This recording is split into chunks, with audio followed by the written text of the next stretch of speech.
Bonjour à tous et bienvenue dans le 18h de Public Sénat. Bonsoir Marie-Laetitia Bourriez. Bonsoir Pierre-Henri, bonsoir à tous. La une de l'actualité, les Européens en ordre de marche et en ordre de bataille pour contrer la crise et prévenir le réchauffement climatique. Le sommet de Bruxelles qui s'est achevé aujourd'hui restera dans l'histoire de l'Europe, affirme ce soir Nicolas Sarkozy. Passation de pouvoir, Bruno Le Maire, l'ancien directeur de cabinet de Dominique de Villepin, remplace Jean-Pierre Juillet aux affaires européennes. L'ancien ministre d'ouverture va prendre la présidence de l'autorité des marchés financiers. Nous reviendrons sur l'ensemble de ces dossiers européens tout à l'heure dans quelques minutes avec notre invité Michel Rocard, député européen et ancien Premier ministre. Et puis un Noël sous fond de crise. Les Français changent leurs habitudes de consommation. Dans cette affaire, les sapins de Noël tirent leur épingle du jeu. Là encore, nous reviendrons avec nos invités sur ce Noël, pas tout à fait comme les autres. L'Europe, bien sûr, à la une ce soir, Marie. Et c'est 3 fois oui, la présidence française s'achève sur une note positive. Les 27 se sont mis d'accord au Conseil européen de Bruxelles sur le paquet climat, le plan de relance et le traité de Lisbonne. L'Irlande s'est engagée à organiser un nouveau référendum en 2009. En revanche, aucun accord n'a pu être trouvé sur la baisse de la TVA. La surprise de ce sommet, c'est l'accord sur le climat, plutôt mal parti. Nicolas Sarkozy s'en est félicité. On fait valoir que la crise ne pouvait en aucun cas être une excuse pour ne pas avancer sur la protection de l'environnement, c'est au contraire une volonté d'aller plus loin pour changer nos modèles économiques, aller vers une croissance durable, vers une croissance verte, modifier les sources d'énergie en Europe. Pour arriver à un accord, certains pays ont dû réduire leurs ambitions, d'autres ont obtenu des dérogations pour certaines industries. Camille Jean Marchal. Les 3-20, c'est ce que l'on retiendra de ce sommet européen. Les 27 États membres se sont mis d'accord sur un plan d'action contre le réchauffement climatique, une réduction de 20% des émissions de gaz à effet de serre par rapport au niveau de 1990, une augmentation des énergies renouvelables à hauteur de 20% de la consommation et enfin une réalisation de 20% d'économie d'énergie.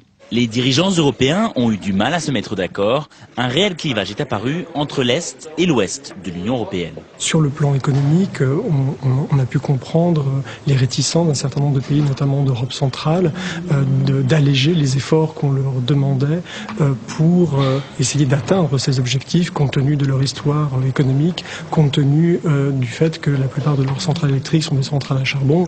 L'Allemagne, l'Italie, la Pologne et surtout la Hongrie ont longuement hésité à ratifier cet accord car leur économie est déjà fragilisée par la crise économique. L'Europe a donc concédé une obligation progressive d'achat de droits à polluer étalée entre 2013 et 2020. L'Europe est maintenant en position de leader écologique pour les prochaines conférences internationales sur le climat. La question qu'on peut se poser, est-ce que les pays émergents ont, eux, la possibilité de le faire? Et quand on sait, par exemple, que la Chine construit pratiquement une centrale à charbon par jour pour faire de l'électricité, ou l'Inde, est-ce qu'eux auront les moyens? Et ils ne les auront pas probablement, donc continueront. Donc notre problème, je veux bien que l'Europe soit vertueuse, mais est-ce que le reste du monde peut l'être? La lutte contre le réchauffement climatique a donc marqué des points importants lors de ce sommet, mais l'écologie apparaît cependant de plus en plus une préoccupation de pays riches. L'autre information clé de ce sommet concerne le traité de Lisbonne. L'Irlande accepte d'organiser un nouveau référendum courant 2009. En échange, elle garde son commissaire et conserve à la fois sa neutralité militaire et son autonomie fiscale. Les bourses européennes en forte baisse après le rejet par le Sénat américain du plan de relance du secteur de l'automobile. À Paris, le CAC 40 termine en baisse de 2,8%. La Banque de France annonce une autre mauvaise nouvelle. Elle prévoit une baisse de 0,7% du produit intérieur brut au 4e trimestre. Henri Bouvier et Elodie Lemaou. On s'y attendait, mais ce sera pire que prévu. La Banque de France a révisé à la baisse ses chiffres de croissance. Oubliez les moins 0,5% initialement annoncés, ce sera moins 0,7%. C'est inquiétant, d'autant que l'activité industrielle a poursuivi son recul en novembre, en particulier dans l'automobile et les biens intermédiaires. Car l'automobile mondiale s'enfonce dans la crise. Aux États-Unis, les constructeurs tentent désespérément d'obtenir l'aide de l'État et le récent échec des discussions sur leur plan de sauvetage au Sénat américain affole à nouveau les bourses. En France, après PSA et Renault, Faurecia, premier équipementier national, va lui aussi tailler dans ses effectifs et annonce 1200 suppressions d'emplois. Chaque jour apporte son nouveau lot de restructuration ou de plans sociaux. Dans les télécoms, Alcatel-Lucent vient d'annoncer la suppression de 1000 postes de cadres et de 5000 de sous-traitants. Face à l'aggravation des perspectives économiques, les pays industrialisés multiplient les plans de relance.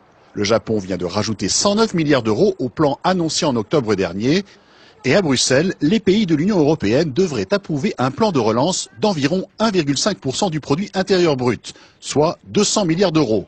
Ils devraient même accepter la possibilité pour les États membres qui le désirent d'appliquer des taux de TVA réduits dans les secteurs à forte main-d'œuvre.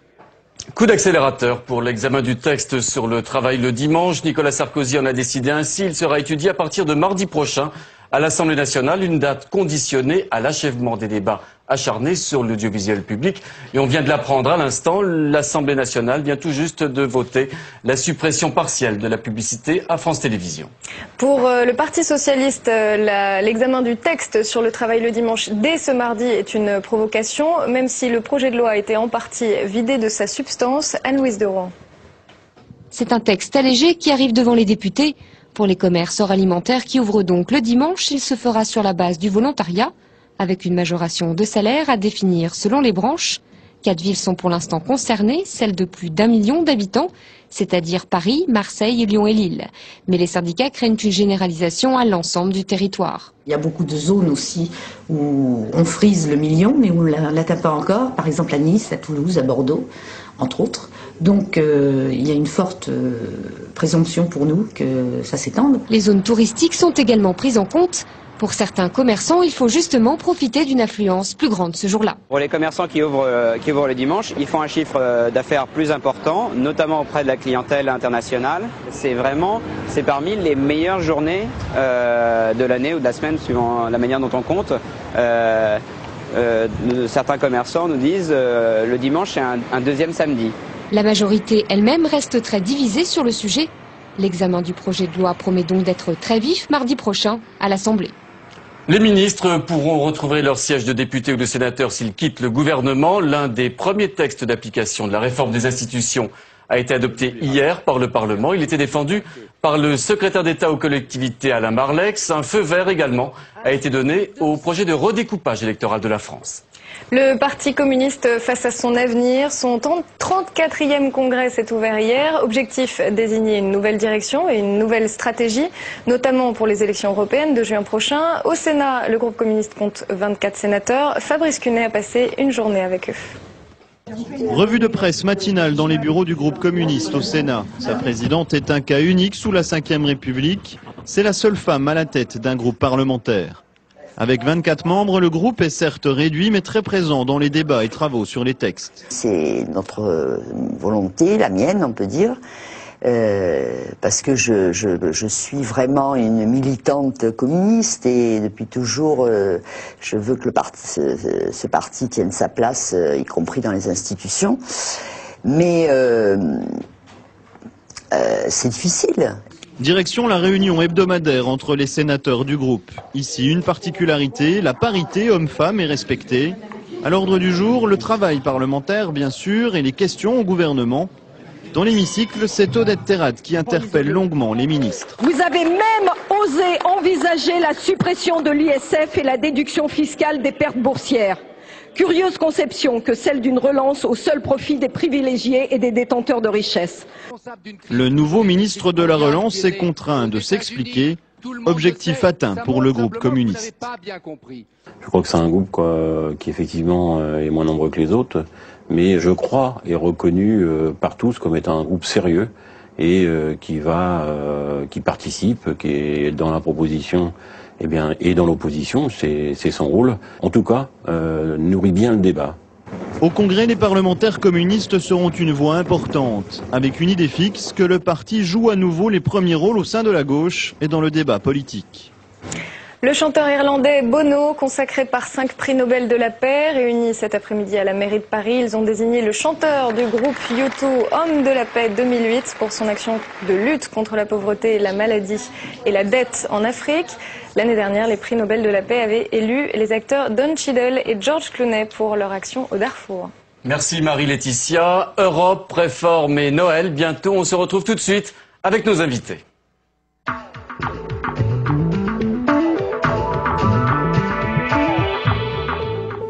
Et nous recevons ce soir Michel Rocard, ancien Premier ministre, député européen socialiste. Nous recevons également Jean-Dominique Giuliani. Vous êtes président de la Fondation Robert Schuman. Alors, le sommet européen s'achève sur des notes positives. Des accords importants ont été trouvés. Michel Rocard, vous êtes satisfait de cette Europe-là ? Oui, à peu près. On ne pouvait guère espérer mieux et on pouvait craindre beaucoup pire. Je crois que c'est utile. Les problèmes, on les connaissait. Le Conseil des ministres s'est finalement décidé à demander à l'Irlande de revoter. L'Irlande a accepté, tout le monde est d'accord. C'est bien que ce soit d'accord et ça fait un élément de pression. C'est quand même très, très risqué. Moi, je n'aurais pas conseillé ça. On a déjà fait le coup aux Irlandais une fois, de leur demander de revoter après un référendum négatif. C'était Maastricht, je crois bien. J'ai un peu oublié sur lequel. Les raisons sont plus fortes. La déstabilisation internationale du marché du travail joue en Irlande comme ailleurs. Les raisons d'inquiétude de nos opinions publiques sur l'état du monde, pas sur l'Europe, mais sur l'état du monde. Simplement, l'Europe est une occasion de protestation. Ces raisons demeurent. Si jamais l'Irlande revote non, on aura aggravé la catastrophe. J'aurais préféré qu'on bricole quelque chose de constitutionnellement moins ambitieux, mais qui assainisse les processus de décision, puisque c'est ça dont on a besoin en Europe. Mais bon, c'est fait.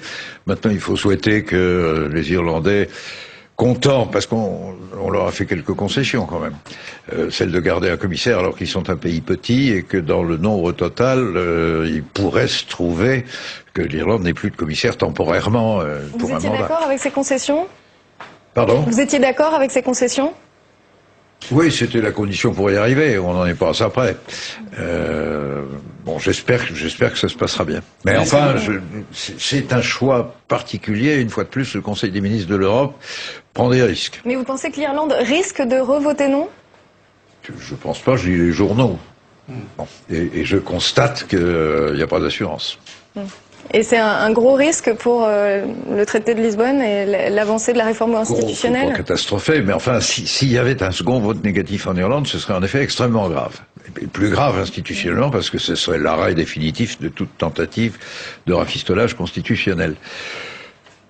Moi, j'aurais préféré qu'on prenne pas de risque. Mais à partir du moment où on le prend, que l'unanimité se fasse, que tout le monde soit d'accord, ça fait une pression. Bon, c'est une décision positive. Revenons sur les dossiers du jour, la relance économique européenne et puis également le paquet climatique adopté par les Européens. Est-ce que finalement la crise, qu'elle soit climatique ou industrielle, économique, ne fait-elle pas redécouvrir aux Européens ces vertus de la solidarité ? On peut dire ça. Mais c'est moins les vertus de la solidarité que la découverte qu'on a peur et qu'on est plus fort à jouer ensemble. C'est un constat très empirique et c'est à cause de la pression des faits que l'Allemagne a rectifié sa proportion germanique autonome du début. Car enfin, souvenez-vous, la première déclaration de Mme Merkel quand tout ça a commencé au mois de septembre, c'était « je ne veux pas de plan européen commun ». Elle n'a tenu 48 heures. Chez elle, ce sont les marchés qui lui ont rappelé, qui lui ont fait savoir qu'il n'y avait plus d'espoir proprement national et qu'il fallait jouer européen. C'est assez extraordinaire et ça fait du bien à l'Europe. Mais il faudrait savoir le détail. Jean-Dominique Giuliani, il y a eu un accord sur le paquet climat. John Kerry a parlé d'un événement exceptionnel. Qu'est-ce que ça a de si exceptionnel ? Je crois que c'est la première fois qu'un ensemble politique de la taille de l'Europe, qui est quand même la première économie du monde, ne l'oublions pas, qui prend une décision en rupture avec les pratiques passées en matière d'environnement. Alors on peut toujours dire que c'est pas assez, qu'on a fait des concessions, etc. On se focalise beaucoup sur les détails. Je crois que la chose principale, c'est qu'il y a une décision avec des objectifs ambitieux d'atteindre en 2020 des réductions substantielles d'émissions de CO2 et de modifications structurelles de notre manière de consommer l'énergie. C'est peut-être pas suffisant, on verra à l'usage, mais c'est la première fois. Et c'est très important à la veille de l'année prochaine où la conférence de l'ONU de l'après-Kyoto doit se réunir. Il y a une élection aux États-Unis, on va voir s'il y a une nouvelle position américaine. Il y a les problèmes des pays émergents, qui n'émergent plus d'ailleurs, qui sont déjà des grands pays comme la Chine ou d'autres. Et donc l'Europe arrive en position de leadership. Et c'est la première fois que l'Europe est en position de leadership. D'ailleurs, ça fait quelques mois que, par nécessité, comme le dit le Premier ministre Michel Rocard, plus peut-être que par enthousiasme, on voit les Européens se rapprocher pour garantir leur système financier, pour essayer de tenter une relance, au moins une première, et pour essayer d'établir avec ses grands voisins, dont la Russie, des relations à peu près raisonnables. Michel Rocard, avec ce leadership européen qu'évoque M. Giuliani à l'instant, que ce soit dans le domaine économique ou climatique, est-ce que l'Europe est effectivement aujourd'hui sur une nouvelle place, une place forte dans le monde? Relativement oui, parce que c'est vrai que sur ces deux cas, le fait que l'Europe ait fait son unité, elle est faite sans les crises habituelles. On est habitué à des rencontres où on ne conclut pas, puis la semaine d'après, après une semaine de négociations, on a réglé, l'Europe a évolué de crise en crise, on l'a pas là. Le vrai problème, il faut quand même pas l'oublier, je crois qu'il est important que les téléspectateurs l'aient en tête, il est dans la tête de tous les ministres, c'est que ces engagements sont des engagements de résultats, et qu'on n'est pas très au clair sur le comment faire. Et malheureusement, l'Europe a raté, il y a quelques années, la négociation intra-européenne pour faire une taxation sur le carbone, qui est le seul moyen efficace connu. La police des émissions, la police de la restriction du carbone, ça ne marchera jamais. Et je suis pas pour l'économie administrée d'ailleurs. Donc la taxation, c'était la meilleure solution. Pour le moment, elle est reportée. Mon pronostic, c'est à mi-pente vers 2012 ou 2013, on s'apercevra qu'on n'est pas capable aujourd'hui de réaliser les objectifs qu'on vient de signer dans un certain enthousiasme. Là, c'est vrai que bon, c'est vrai qu'il y avait du cœur à l'ouvrage et que donc il faut intensifier les moyens de les réaliser, c'est-à-dire mettre en place une taxation de la production de carbone. Alors, ces avancées, sinon ces succès européens, est-ce que Nicolas Sarkozy, le président de l'Union, y est pour quelque chose? Ah, assurément oui. Nous nous apercevons que nous avons un président très bon impulseur de négociation. Et bon négociateur, c'est vrai. L'Institut Thomas More donne une note à Nicolas Sarkozy autour de 13 sur 20. Qu'est-ce que vous pensez, vous, de sa présidence? Écoutez, au total, la présidence française était objectivement menacée par 2 ou 3 crises à la fois. Celle du climat, on la connaissait, on l'avait prévue. Oui, celle de l'effondrement bancaire, elle s'est subitement aggravée en septembre, la présidence française était commencée, et personne pas tout à fait. Il y avait quand même des gens très informés qui voyaient venir les choses, mais ils étaient très peu nombreux et c'était pas la grande opinion publique. Personne ne l'attendait, en fait. Et puis, il y a eu le drame russe, la relation avec la Géorgie. Et sur tous ces points, le président Sarkozy a eu du culot et de l'audace, et il a rassemblé les Européens, il a réussi. Quelle note est-ce que vous lui donneriez? Je n'aime pas beaucoup ce genre de... C'est pas à moi de faire ça. Jean-Dominique Giuliani... Je ne donnerai pas de note non plus. Nous publierons à la Fondation Robert Schuman une analyse détaillée des objectifs et des résultats de la présidence Nicolas française. Sarkozy a dit tout à l'heure qu'il avait changé les habitudes de l'Europe. Est-ce que c'est vrai? Un peu, oui, c'est vrai, parce qu'il a une vision très politique de l'Europe. Et je dois reconnaître que je suis assez séduit par cela, parce que... l'Europe s'est longtemps concentrée sur l'abaissement des frontières à l'intérieur de son grand marché et de son intégration, qui était une vraie priorité, qui est d'ailleurs pas tout à fait achevée. Et aujourd'hui, elle est vraiment interpellée par le monde. Et donc, les décisions qu'on prend au Parlement européen, à la Commission, sont des décisions qui ont des impacts de politique intérieure. Donc on n'est plus déjà dans le domaine de la diplomatie, mais on fonctionne encore à Bruxelles et à Strasbourg, souvent, pas à Strasbourg, à Bruxelles, avec les règles de la diplomatie. Or, l'Europe, c'est de la politique. Et Nicolas Sarkozy, qui est politique jusqu'au bout des ongles, il a abordé sa présidence en politique, et de ce point de vue-là, c'est un vrai succès. Il a en même temps porté une vision française de l'Europe, qui est une vision d'une Europe intégrée, d'une Europe volontaire, d'une Europe puissance, a-t-il même dit. Et il faut reconnaître qu'en matière d'environnement, en matière de diplomatie, l'Europe a existé sur la scène internationale. Et ça, je crois que c'est nouveau. En bousculant les codes habituels, on ne parle plus avec le langage des diplomates, on se parle les yeux dans les yeux. Pour un Conseil à 27 membres, c'est mieux.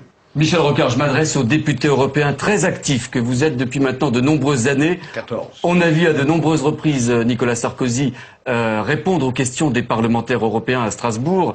À chaque fois, c'était des questions extrêmement animées avec un jeu de questions-réponses souvent formidable. On se souvient de l'altercation, par exemple, avec Daniel Cohn-Bendit. Est-ce que Nicolas Sarkozy a aussi séduit les parlementaires européens ? Séduit est un grand mot, mais les parlementaires européens ont été très sensibles au fait qu'il a été assis, qu'il est venu 3 fois, c'est presque sans exemple chez les chefs de gouvernement ou chefs d'État qui assurent la présidence. Le ministre Jouyet a été élu d'innombrables fois, tant en commission des affaires étrangères que devant l'Assemblée générale. La présidence française s'est fait respecter, et c'est déjà beaucoup. On en avait besoin. Un mot sur Jean-Pierre Jouyet, qui quitte ses fonctions aujourd'hui aux Affaires européennes, remplacé, on le disait tout à l'heure, par Bruno Le Maire. Ça a été un bon ministre des Affaires européennes ? Incontestablement, oui. Incontestablement, oui. Je lui souhaite bonne chance parce qu'il va faire un métier encore plus difficile. Il prend la direction de l'agence de, je ne sais plus comment elle s'appelle, mais enfin l'agence de contrôle des banques, l'agence de régulation financière. Et dans la crise où nous sommes, crise qui s'explique par l'insuffisance des contrôles sur les opérations des banques et par l'insuffisance de la réglementation, il descend dans la fosse aux ours, et ça va être des batailles terrifiantes. Il s'imagine qu'il aura moins de boulot que comme ministre, je crois qu'il se trompe, mais je lui souhaite du fond du cœur bonne chance. En un mot, qu'est-ce qui va rester de cette présidence française ?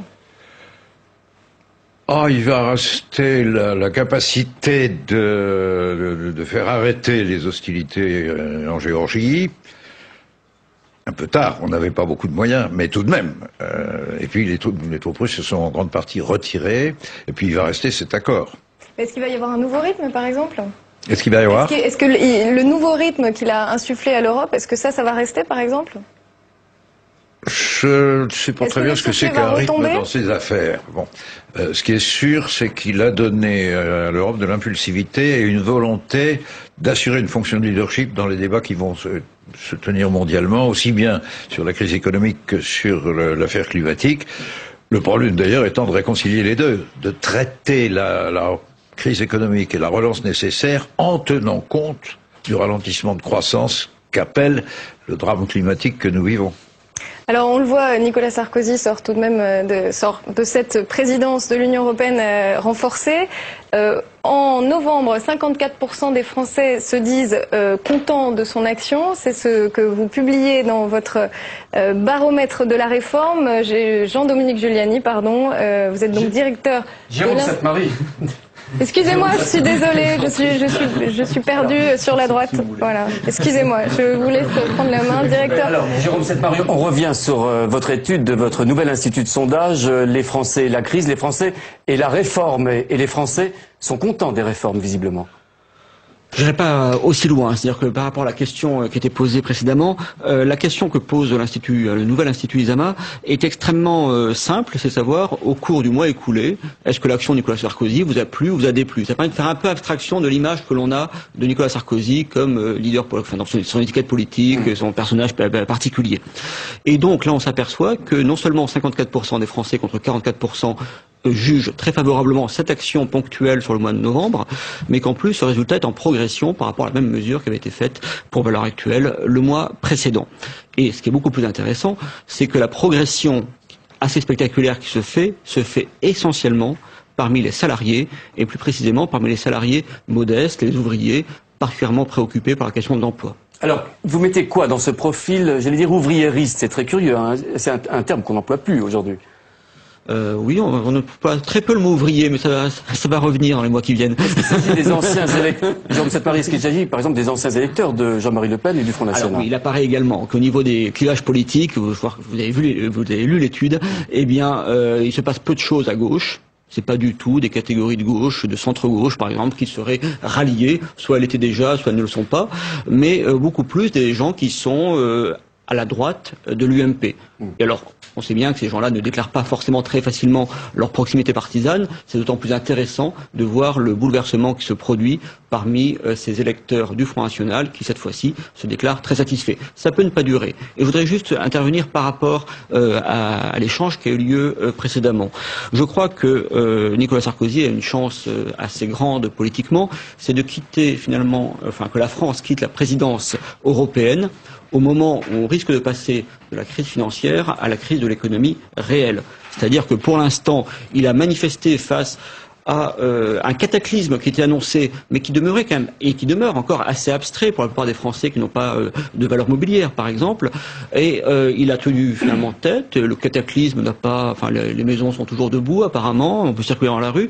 Et inversement, maintenant que ça va devenir assez concret, ça commence déjà, ça risque de l'être bien davantage. Eh bien, lui ne sera plus là pour assumer au nom de l'Europe cette responsabilité. Alors tout à l'heure, on évoquait les grands dossiers mondiaux européens avec nos invités. Est-ce que les Français, d'après vos études et vos statistiques, ont l'impression que le président de la République s'intéresse à leurs problèmes quotidiens, à leurs difficultés d'aujourd'hui?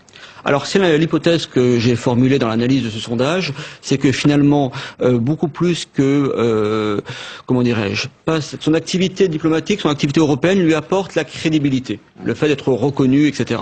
Mais ce qui compte à côté de cette crédibilité qu'il avait un peu perdue quand même il y a un an, qu'il a reconquis à cette occasion, eh bien il y a la volonté manifeste, le fait qu'il arrive à faire ce grand écart extraordinaire entre les sommets internationaux et la présence dans les usines menacées. Ce genre de choses sont évidemment très appréciées. Volonté d'un côté, volontarisme politique et crédibilité internationale. D'une certaine manière, il retrouve des habits présidentiels.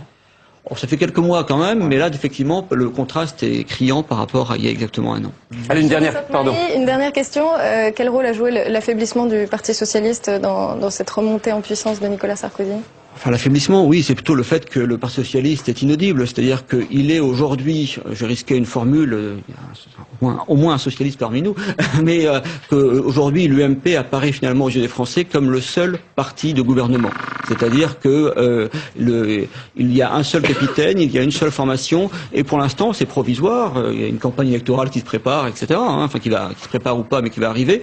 Mais en tout cas, pour l'instant, les critiques venant du Parti socialiste sont à peu près inaudibles, ce qui fait d'ailleurs que l'on s'intéresse beaucoup plus aux mouvements sociaux éventuels et à l'extrême gauche. Une toute dernière question rapide, parce que dans votre étude, vous regardez également ce que pensent les Français des ministres, et particulièrement Rachida Dati, la garde des Sceaux, aujourd'hui très attaquée, on le sait, y compris dans son propre camp.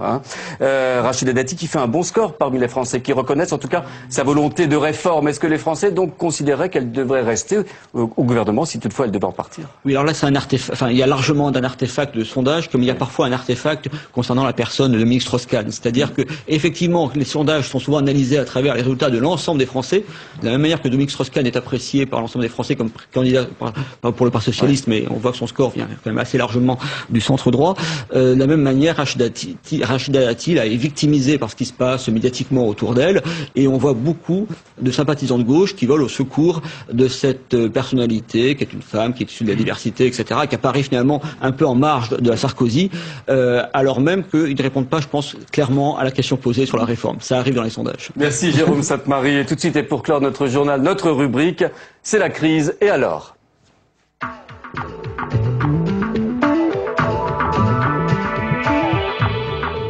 Dans 2 semaines, vous le savez, c'est Noël. Un Noël pas tout à fait comme les autres, un Noël sous fond de crise. Et les habitudes de consommation des Français, elles changent. Regardez ce reportage, il est signé Thomas Raguet. Plus que jamais, les bonnes affaires de Noël sont sur Internet. Et les internautes ne s'y trompent pas. Selon une étude de la Fédération du e-commerce et de la vente en ligne, 68% des internautes choisiront le web pour effectuer leurs achats. Ils étaient 53% il y a un an. En général, au moment de Noël, vous avez une accélération de nouveaux clients, mais aussi beaucoup d'anciens clients qui achètent. Et là, on constate que la partie nouveaux clients a tendance à pousser un peu plus fort que les années précédentes. C'est du nouveau client qui vient acheter sur Internet un produit plutôt cher, parce qu'il sait qu'il va réaliser des économies en l'achetant sur Internet. Et il n'y a pas que sur Internet qu'on peut faire de bonnes affaires. Les cadeaux de seconde main ont aussi la cote. C'est pour mes parents, faire un cadeau à mes parents. Et voilà, je regarde les prix parce que c'est très avantageux ce magasin. C'est un peu moins cher que les magasins Fnac et tout, quoi. Et de plus en plus d'acheteurs viennent chercher de quoi faire un cadeau dans ces magasins d'occasion. Téléphone portable, baladeur, MP3, mais aussi instruments de musique et même des bijoux. Nos prix commencent, on va dire le gramme d'or, ça commence chez nous aux environs de 18 € le gramme. Donc les gens peuvent s'offrir des produits, que ce soit une bague, un bracelet ou un collier à petit prix. Ça va permettre de réduire le budget, d'économiser un peu sur ce qu'on avait prévu d'investir, et pourquoi pas soit de garder un peu cet argent ou de l'investir dans un cadeau supplémentaire. Bref, en temps de crise, Noël peut se fêter à l'économie, à condition de changer un peu ses habitudes. Il faut croire au Père Noël. Comment aborder Noël à l'épreuve de la tourmente? Une étude signée du cabinet Deloitte dont nous recevons l'un des représentants, Gilles Goldenberg. Merci. Ouais. Alors est-ce que les Français, pour Noël, c'est bientôt, c'est dans 15 jours, vont vraiment changer leurs habitudes de consommation? D'abord, les Français ont compris dans quelle situation nous étions. Je crois qu'il ne se pose pas de question pour savoir si nous sommes dans une crise économique ou pas économique. Ils le savent. Ils ont eu toute une année où leur pouvoir d'achat a été rogné par l'inflation. La crise arrive en plus. Ne soyons pas surpris qu'ils sont prudents aujourd'hui et qu'ils serrent leurs dépenses. Donc, les Français changent de comportement. Mais ils veulent fêter Noël. Ils vont dépenser pendant cette période, mais autrement. C'est-à-dire pour la première fois, ils sont nombreux à faire un budget pour maintenir leurs dépenses. Ils vont choisir ce qu'ils vont acheter autrement, c'est-à-dire que, vous savez, on dit souvent que les Français n'ont plus le temps de faire leurs courses et qu'on est pressé. Eh bien, ils vont prendre leur temps. Et ils vont utiliser Internet pour comparer les prix avant d'aller acheter. Ils vont avoir une stratégie d'achat. Ils vont acheter utile, c'est-à-dire qu'ils vont se déculpabiliser vis-à-vis de l'acte d'achat en achetant quelque chose qui va vraiment servir à quelque chose. Sur quoi est-ce qu'ils vont faire des économies? Vous savez, ils dépensent beaucoup de cadeaux d'habitude. Ils vont faire un peu moins de cadeaux, ils vont faire des cadeaux peut-être plus près dans le cercle familial, c'est-à-dire qu'on va sanctuariser les enfants, on va leur donner leurs cadeaux, mais peut-être que les amis éloignés n'auront pas de cadeaux. Donc voilà le type de sacrifices qui seront faits. Alors apparemment le sapin de Noël ne connaît pas la crise. Qu'est-ce que ça veut dire selon vous? On garde les symboles?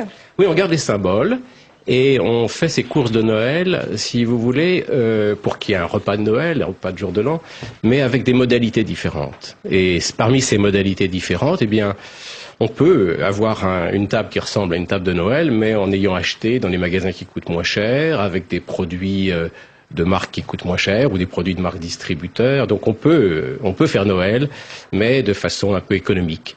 Et donc on a cette période-là, cette période de crise, et on s'équipe pour la crise. Les consommateurs s'organisent pour acheter pendant la crise. Eh bien c'est aussi une période d'apprentissage. C'est-à-dire que les mentalités évoluent. Les mentalités évoluent. Les consommateurs découvrent d'autres magasins qu'ils ne connaissaient pas auparavant. Et cette crise se terminera un jour. Tous les cycles ont une fin, on le souhaite. Mais l'apprentissage qui aura été fait pendant cette période de crise ne sera pas oublié. On apprend et on retient.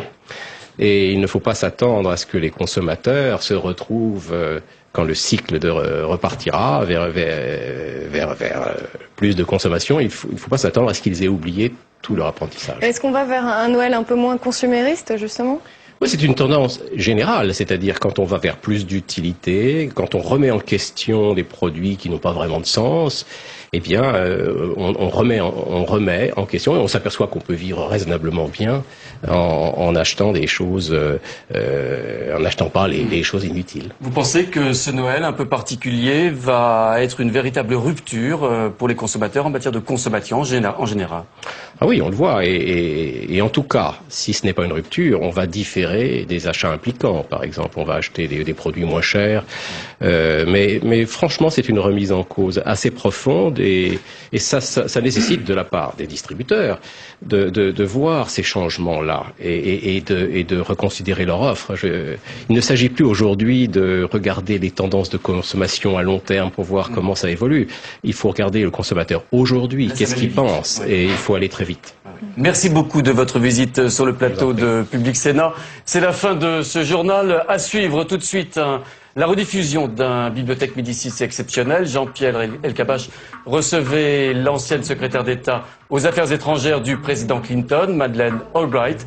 Je vous suggère de regarder très attentivement cette émission par les temps actuels aux États-Unis. Très bon week-end à tous. Merci. Bonne soirée à tous.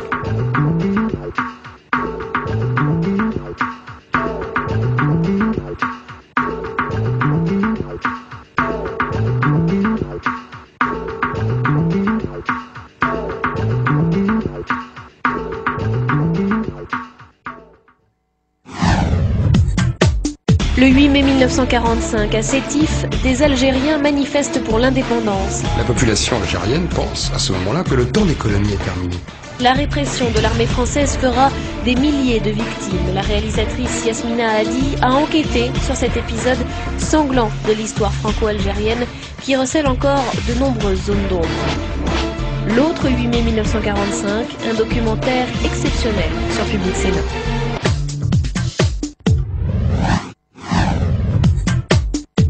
Trois invités dans Face à Face, Jacques